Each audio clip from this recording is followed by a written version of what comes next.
நாம இப்போ என்ன வீடியோ பார்க்க போறோம்னா சொல்லு. வீட ஷிஃப்ட் பண்றது எத்தனை தடவை தான் எடுப்பாலும் வாங்க வீடியோக்குள்ள போலாம். கூட கஷ்டமா இருக்கு.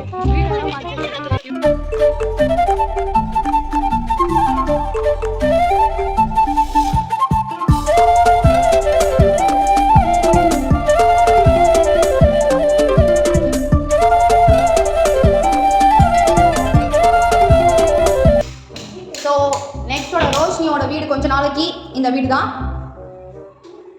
நாங்கள் முன்னாடி நாளே வந்து ரெடி பண்ணுறதுக்காக பூஜை ரூம் இதுதான். சரி, பூஜை ரூமுக்காக ரெடி பண்ணிடலாம் பால் காசத்துக்கு அப்படின்னு சொல்லிட்டு நாங்கள் வந்திருக்கோம். ஆல்ரெடி இவங்க வந்து எல்லாத்தையும் க்ளீன் பண்ணிட்டீங்களே அன்றைக்கே.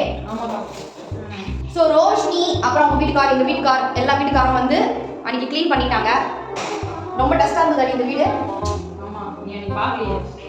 நான் வரவே இல்லை. ஸோ எல்லாமே இவங்க தான் பண்ணாங்க. ஏன்னா என்கிட்ட ஒரு சின்ன பையனை விட்டுட்டு போயிட்டாங்க. அந்த சின்ன பையனை வச்சு படாத பாடுபட்டு இருந்தேன். பாருங்க, அவசரத்தில் நான் கம்பல் கூட போடாமல் வந்துட்டேன்.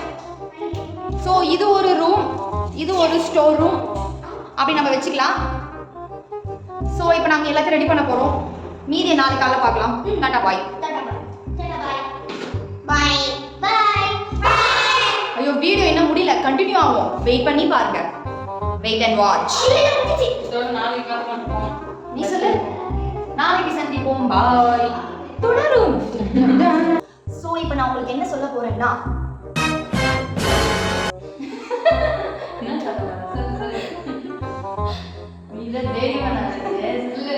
அதாவது சொந்த வீட்டோட அருமை எனக்கு இப்பதான் தெரியுது உண்மையிலே. இப்போ ஒரு ரெண்ட் ஹவுஸ்ல இருக்கணும்னா அடிக்கடி நம்ம மாற வேண்டியதா இருக்கு. நமக்கான ஃபெசிலிட்டிஸ்லாம் அங்கே கம்மியா இருக்கு. இப்போ நிறைய பேர் என்ன சொல்லுவாங்க, நீங்க என்னப்பா ஜாலியாக வாடகை வீடு மாறினே இருக்கீங்க புதுசு புதுசா அப்படின்னு சொல்லுவாங்க. பட் அது எவ்வளோ கஷ்டம் தெரியுமா? அதோட அருமை எனக்கு இப்போதான் தெரியுது. ஸோ நான் ஒரு 2 இயர்ஸாக வாடகை வீட்டில் இருக்கேன். இப்போ ஒரு 3 இயர்ஸாக இருக்கேன். எனக்கு சீனியர் ஆகிட்டா இதில் வேற. ஸோ அடிக்கடி எங்களால் மாற முடியல. ஸோ நீங்கள் எல்லாரும் ஒரு ஹோம் ஹவுஸில் இருந்தீங்கன்னா என்ன ப்ராப்ளமில் இருந்தீங்கனாலும் கொஞ்சம் அட்ஜஸ்ட் பண்ணிட்டு இருங்க. ஏன்னா ஃபினான்ஷியலாக ரொம்ப கஷ்டமாக இருக்கு. உனக்கு எப்படி இருக்கு? நீ சத்தமாக பேசுறது அது கேட்கும். எனக்கு நல்லா தான் இருக்கு ஃப்ரெண்ட்ஸ். ஆக்சுவலா வந்து நம்ம என்ன பொறுத்தவரைக்கும் நான் சொல்றேன், என்ன பொறுத்தவரைக்கும் ஃபினான்ஷியல் வந்து அப்புறம் தான் மென்டல் வளர்க்காத தெளிவா வந்து அந்த என்ன சொல்றது பிரைட்டா இருக்கும் அப்படின்னாலே எந்த டிப்ரெஷனும் இல்லாம நான் ரொம்ப தனியா இருந்ததுனால ரொம்ப டிப்ரெஷனா இருந்தேன். இப்போ வந்து அம்மா அக்கா அப்படி இருக்கிறதுனால கொஞ்சம் ஃப்ரீயா இருக்கு. அவ்வளவுதான் விஷயம். எனக்கு ஓகே, ஜாலியா இருக்கு. நம்ம மைண்டுக்காக நம்ம வரது ஓகே. பட் ஃபினான்ஷியலா எனக்கு கொஞ்சம் ப்ராப்ளமா இருக்கு. அவளுக்கும் தான் இருக்கு. பட் மென்டலி நாங்க கொஞ்சம் ஹாப்பியா ஜாலியா தான் இருக்கும் முன்ன இருந்ததை விட. அதுதான் நானும் சொல்றேன். ஆனாலும் ஹோம் ஹவுஸ்ல இருக்கவங்க வந்து ஓவரா வாயாடுறாங்க. அதாவது என்ன சொல்றாங்கன்னா, இதெல்லாம் கட் பண்ணிடலாம். இதெல்லாம் சொல்லணும் நீங்க யாரும் சொல்லணும் நீங்க தெரியல. யாரும் மீட் பண்றவங்க நீங்க. அதாவது எல்லாரும் தான் எல்லாரும் தான் சொல்றேன். பொதுவா சொல்றேன். டாக்ஸிக் பீப்பிள் பத்தி சொல்றேன். அது நீங்க பாக்குற எல்லாரும் என்ன நினைக்கிறாங்கன்னா, நம்ம ஜாலியா இருக்கணும்னு நினைக்கிறாங்க. அதாவது ரெண்ட் ஹவுஸ்ல போய் எல்லாரும் ஜாலியா இருப்பாங்க. இருக்கலாம். ஆனா இருக்க முடியுமா? ஒண்ணுமே எனக்கு சொல்ல தெரியல. அது அந்த கன்வென்ஷன்ல சொல்லலாம். கன்வென்ஷன்ல வாய் எப்படிங்க? நான் வாழ்ந்து காட்டுவோம். ஐயா அந்த மாதிரி இல்லையா? பண்ணலாம். நல்லா இருக்கானே. வாய் எப்படிங்க? என்ன சொல்றாங்க? சோ அவ என்ன சொல்ல வராங்கன்றது அவளுக்கே தெரியல. நான் ஆக்சுவலி மறந்துட்டேன். அவ மறந்துட்டாளா? மறந்துட்டியா? நான் என்னோட ஹியரிங்ஸ் எல்லாம் கொஞ்சம் கேவலமா இருக்கேன். கீவர்ஸ் ரோஸ்டி சொல்லாம சொன்னேன். கொஞ்சம் அட்ஜஸ்ட் பண்ணணும். எமர்ஜென்சி கம்பல் நான் வச்சிருக்கேன்.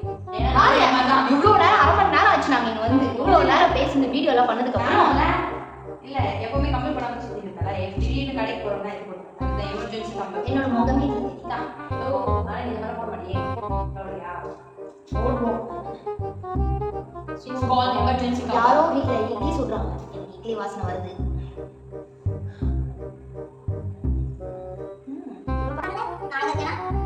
சோதிக்காதீங்க, சோதிக்காதீங்க.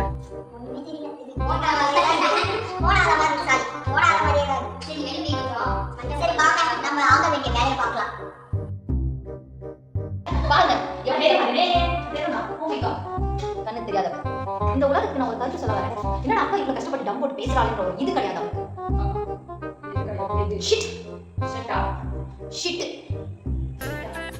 காலையில் 5 o'clock தான் ஆகுது. நானும் கினிஷாவும் வந்து இப்போ கோவில் கிட்ட போயிட்டு இருக்கோம். ரோஷினியும் எங்கள் அம்மாவும் அப்படியே வந்துடுறாங்க கோவிலுக்கு.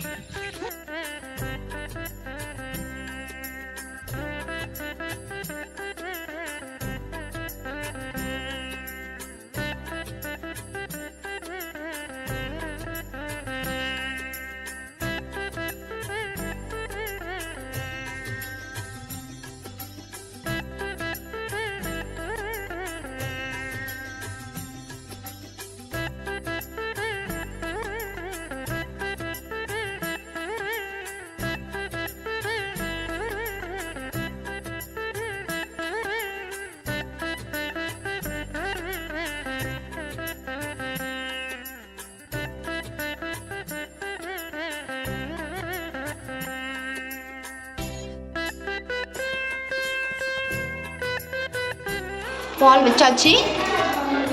ஓ மை காஷ், பாலை கலப்படம் பண்ணிட்டா. பால் பொங்கிச்சு.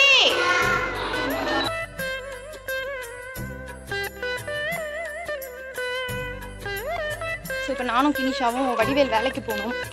ஸோ நான் சமைக்கிறதுக்காக வீட்டுக்கு போயிட்டுருக்கேன். ஒரு வழியாக பால்லாம் காசி முடிச்சாச்சு. இதோட உங்களை நாங்கள் நெக்ஸ்ட் வீடியோவில் மீட் பண்ணுறோம். இந்த வீடியோ பிடிச்சிருந்தா லைக் பண்ணுங்கள், ஷேர் பண்ணுங்கள், கமெண்ட் பண்ணுங்கள், மறக்காமல் சப்ஸ்கிரைப் பண்ணிக்கோங்க. கூடவே அந்த பெல் ஐக்கானை ப்ரெஸ் பண்ணிக்கோங்க. பாய். ஜஸ்ட் 10 o'clock தான் ஆகுது. அதுக்குள்ளே இவளே ட்ரெஸ் மாற்றினா என்ன மாற்றிக்கவே இல்லை. கச நிறைய பேர் சிந்தி ஒழிக்கிறவங்க தெரியும். மேக்கப் போட்டு சுற்றி நான் தான் சமைச்சேன். இவ வந்து இங்கே உட்காந்து ஜாலியாக என்ஜாய்மெண்ட் பண்ணின்னு இருக்கா. வெயிட்டெல்லாம் 10 தடவை நீ போய் நின்றுருக்கா. நான் சமைச்சேன். பாவம் நம்ம தங்கச்சிக்காக நான் சமைக்கலாம்னு சமைச்ச டேஸ்டியான ஃபுட். எதுக்கு கிடையாது. பாய்.